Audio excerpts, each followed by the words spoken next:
Corría el año 1965. Algunos apenas estábamos aprendiendo a bailar o a caminar o ni habíamos nacido. Pero todos nos conectamos con la música de esta época, ya sea por una canción, un disco o simplemente una melodía que quedó grabada en nuestras mentes. En este video vamos a viajar juntos a esa época de la que ya han pasado 60 años. Help, The Beatles. I need somebody help. Es imposible hablar del año 1965 sin hablar de The Beatles. Para aquel entonces, el cuarteto de Liverpool se encontraba en la cima del mundo, pero detrás de la fama, del ruido y de las giras sin descanso, había un muchacho que no la estaba pasando bien. John Lennon escribió Help como un grito silencioso en medio del bullicio de la fama, y aunque para muchos era solo otra canción pegadiza, para él era una confesión. Como dijo en entrevistas posteriores, John se sentía más perdido que nunca mientras el furor Beatle crecía. El mundo lo adoraba, pero él empezaba a ahogarse por dentro. El éxito de Help fue inmediato. Sonaba en todas partes, en las fiestas, en los autos, en las tiendas.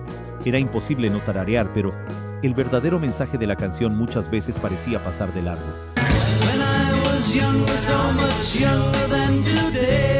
John diría años después que lamentaba no haberla grabado más despacio, más sentida. Sentía que nadie había entendido lo que estaba diciendo. Pero a medida que esta canción envejeció con nosotros, muchos entendimos su mensaje. Terminó siendo el himno que recitamos cuando tenemos ganas de escapar, que todos hemos sentido alguna vez. Y hoy, 60 años después, al volver a escucharla, ya no suena como una melodía juvenil, suena como una verdad, la cual, cuando se gritó por primera vez, éramos demasiado jóvenes para entender. Help se convirtió así en más que una canción. Fue el alma de un hombre tratando de no naufragar, justo cuando todos pensaban que tenía el mundo a sus pies.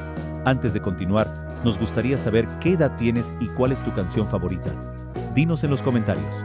I Can't Explain, The Who. En pleno año 1965, el mundo se sacudía entre revoluciones culturales, nuevos sonidos y vientos de cambio, y The Who vino a hacer su parte con temas que suenan frescos hasta hoy en día como I Can't Explain. Era un sonido más eléctrico, más agresivo. Nos dieron una fotografía en blanco y negro del adolescente confundido que muchos fuimos en aquella época. Pete Townshend, apenas con 19 años, entendía bien ese sentimiento y escribió esa canción en su habitación. Y ahí está el título. No lo puedo explicar, tan simple como eso, porque crecer a veces es difícil de poner en palabras.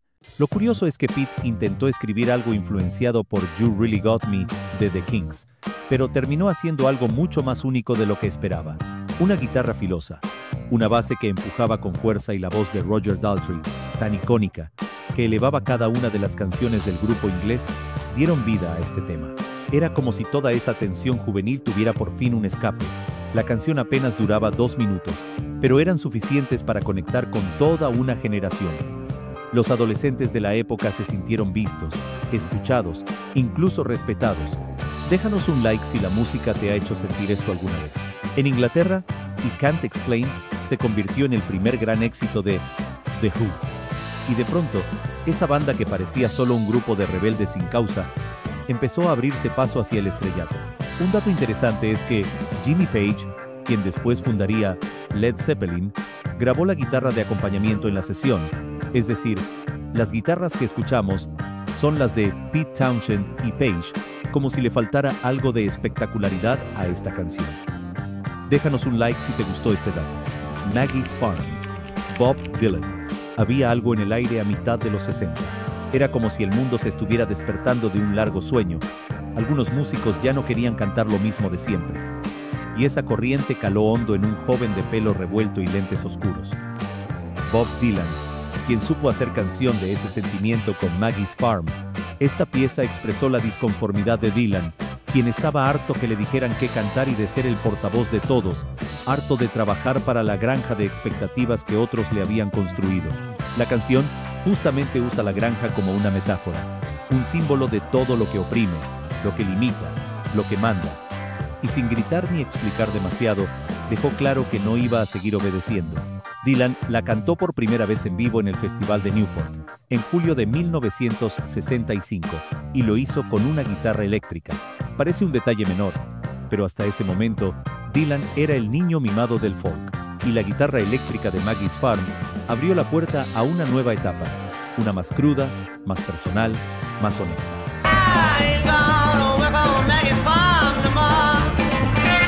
El mensaje era claro: no voy a seguir trabajando en la granja de nadie, no soy propiedad de nadie. Y eso, para quienes vivieron esa época, resonaba más allá de la música, ya que le hablaba de rebeldía y no seguir las normas. Si la escuchas hoy, con el paso de los años, te das cuenta de que la canción era más que eso. Era una canción adulta y valiente, y el tiempo le dio el valor que merecía. Don't Let Me Be Misunderstood, The Animals. Oh Lord, please don't let me be misunderstood. Puede que no tengan la relevancia que hoy gozan Clapton y The Beatles, pero si viviste esta época, sabes de la importancia que tienen The Animals en la historia de la música. En el 65, ellos eran la sensación. Y es que canciones como Don't Let Me Be Misunderstood se escuchaban en todos lados. A diferencia de muchas canciones de la época, esta no hablaba de rebeldía ni de política. Era mucho más simple. E irónicamente, eso lo hacía más profunda. Hablaba de nosotros, y esos momentos en que uno hace lo mejor que puede, pero igual termina lastimando o siendo juzgado. Pocos lo recuerdan, pero la canción no nació con The Animals. Fue grabada primero por Nina Simone en 1964. Y aunque su versión es poderosa, fue recién cuando Eric Burdon y su banda la llevaron al terreno del rock que se convirtió en himno. Eric Burdon, vocalista de la banda, sentía esta canción como un reflejo de sí mismo. Y esa sensibilidad conectó con el público rápidamente. Era una canción para los que callan demasiado. Don't Let Me Be Misunderstood se volvió una especie de bandera para los incomprendidos, los que daban amor a su manera. Muchos años después, cuando uno repasa esa época con el corazón más maduro, se da cuenta de que esa canción fue más que un éxito radial. Fue una lección de que no hace falta gritar para ser escuchado. No olvides suscribirte al canal para no perderte ninguno de nuestros videos. Sigamos. Set Me Free, The Kinks. All you gotta do is set me free, free, free, set. En medio del torbellino de mediados de los 60, había quienes se atrevían a ofrecer melodías suaves y melancólicas, entre ellos el icónico grupo The Kinks, que desafió la rebeldía de la época, regalándonos algo mucho más íntimo: el tema Set Me Free. El grupo ya venía haciendo ruido con temas como You Really Got Me y All Day and All of the Night, canciones rápidas y crudas. Pero con Set Me Free fue distinto. Era como si Ray Davies, el líder de la banda, se quitara la máscara por un rato y mostrara que, detrás de los trajes oscuros y las guitarras, también había personas de carne y hueso. Ray escribió esta canción después de una relación fallida, y se nota lo íntimo de su sentimiento en la letra, donde no se enoja ni se entristece, simplemente pide que lo liberen de algo que ya no funciona. Set Me Free fue una de las primeras canciones del rock británico en hablar del amor, no desde el deseo, sino desde el desgaste, y esto agradó mucho a sus fans, que la pedían en la radio cada hora. Después de este hit, The Kinks siguieron un camino más introspectivo. Ray Davies empezó a escribir sobre la nostalgia, la vida común, el paso del tiempo, y todo eso empezó aquí, gracias a este tema.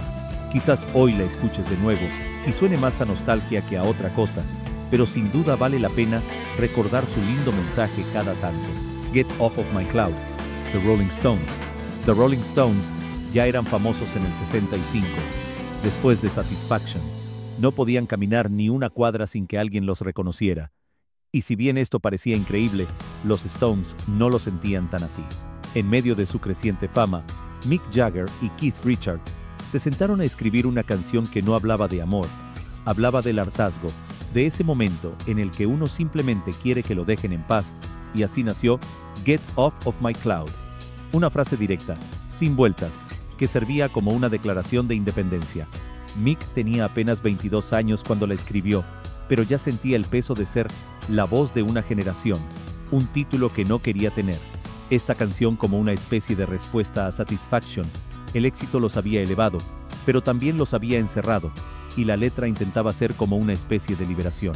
Lo curioso es que, pese a ese espíritu de rebeldía, la canción fue un éxito inmediato. Rápidamente llegó al número 1 en Estados Unidos y al número 1 en Inglaterra.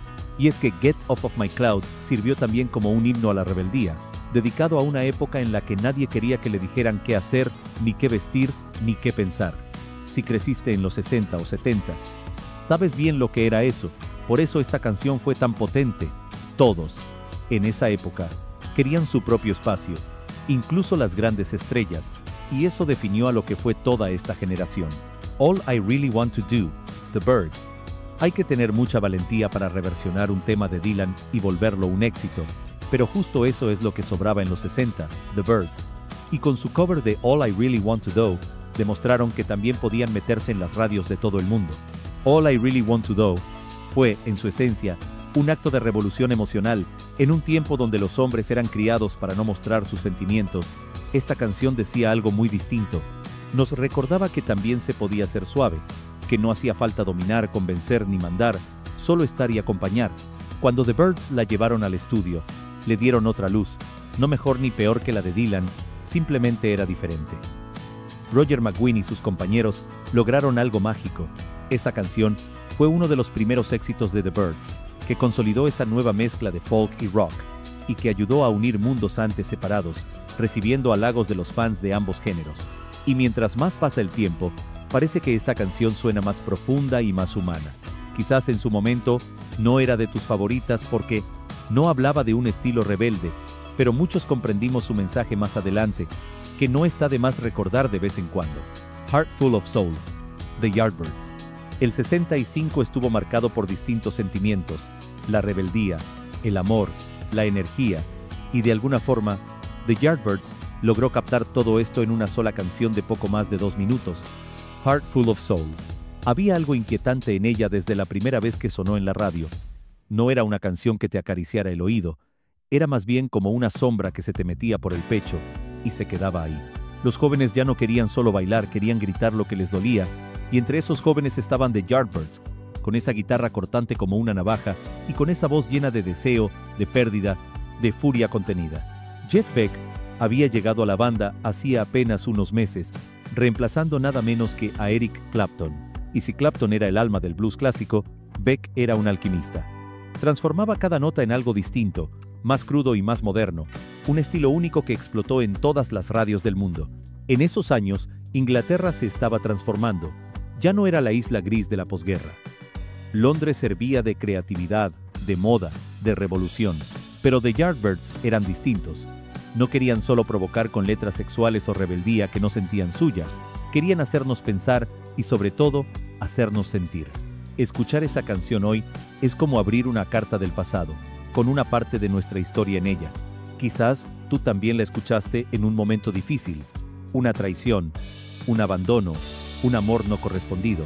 Quizás Heart Full of Soul no fue un éxito gigantesco como otros en esta lista, pero para quienes amaban la música de verdad, sabían que esto no era necesario. Simplemente era un soplo de aire fresco del que se podía disfrutar a solas en tu habitación. ¿Cuál es tu lugar favorito para escuchar música? Coméntanos abajo. The Little Girl I Once Knew, The Beach Boys. Siempre se siente bien cuando los artistas que amamos toman nuevos horizontes, y en una década de experimentación como los 60, ni siquiera The Beach Boys quisieron quedarse con lo preestablecido. Hasta ese entonces, el grupo californiano era sinónimo de surf, sol y autos. Pero Brian Wilson ya no quería hablar del océano. Quería hacer arte un poco más complejo.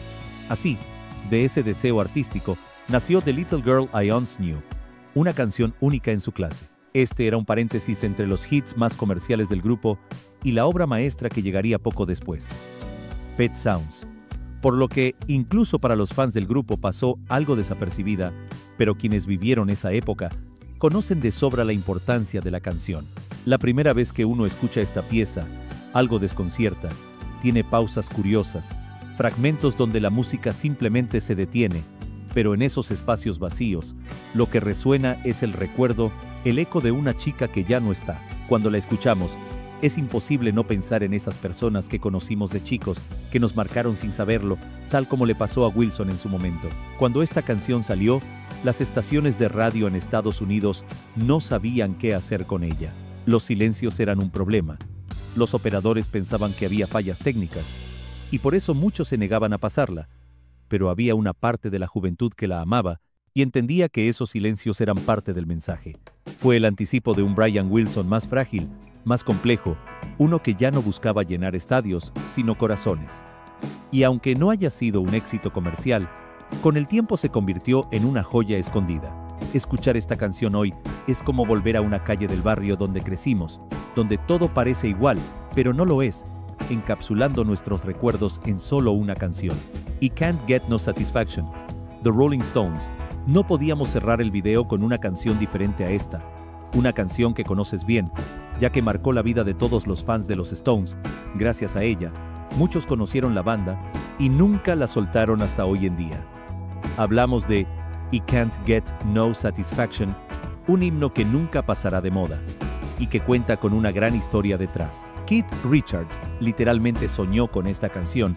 Estaba durmiendo en un hotel en Florida, se despertó a mitad de la noche, grabó unos acordes medio dormidos y volvió a cerrar los ojos. A la mañana siguiente, cuando reprodujo la cinta, escuchó el riff más icónico de su vida. Y así empezó todo. Para los jóvenes de aquella época, esta canción fue un grito de desahogo contra un sistema que, como dice Mick Jagger, no nos daba satisfacción. La canción fue censurada en muchas radios al principio. Los adultos de aquel entonces consideraban que era demasiado fuerte para los chicos, pero, como suele pasar, lo prohibido se vuelve irresistible. Y Satisfaction se convirtió en el himno de una generación que estaba harta de todo. En solo unas semanas, llegó al primer puesto en Estados Unidos. Fue la primera vez que los Stones sintieron que realmente habían cruzado el océano. Ya no eran una banda de chicos londinenses tocando torpemente, ahora eran un fenómeno mundial. Y hoy, tantos años después, seguimos con ese icónico riff en la cabeza, recordando nuestros años de rebeldía y manteniendo viva la buena música. Y así llegamos al final de este recorrido. Te dejamos por acá un video con otra lista de viejas canciones, si quieres seguir reviviendo la nostalgia de viejas épocas. Nos vemos en una próxima ocasión.